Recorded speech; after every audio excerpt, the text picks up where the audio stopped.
কিছুটা বেরোক তারপর করবো।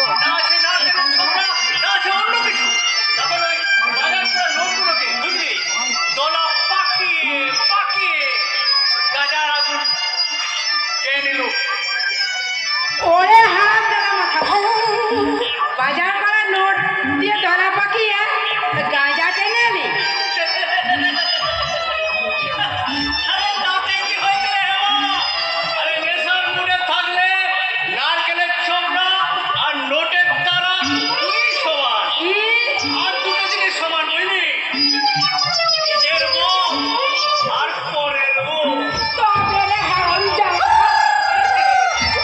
এত অন্ধকার লোকও দেখতে পেয়েছি না। সর্বনাশ, এখন আমি কি করি? দাদাবাবু নিজে হাতে ফর্দ করে দিয়েছিলেন, ওই নতুন দিদিমণি যা যা খেতে ভালোবাসে তাই রান্না করতে হবে, তাতে দিদিমণির মন ভালো থাকবে, আর মন ভালো থাকলে দিদিমণির একটু তাড়াতাড়ি সুস্থ হয়ে উঠবে। ভালোরা চায় এখানে থাকলে সত্যি পাগল হয়ে যাবে।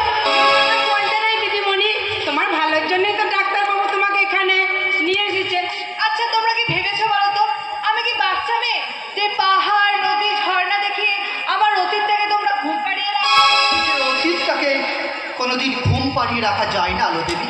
অতীতের স্মৃতি জীবনের মূল্যবান সঞ্চয়, ভবিষ্যৎ জীবনে বেঁচে থাকবার একমাত্র প্রেরণা।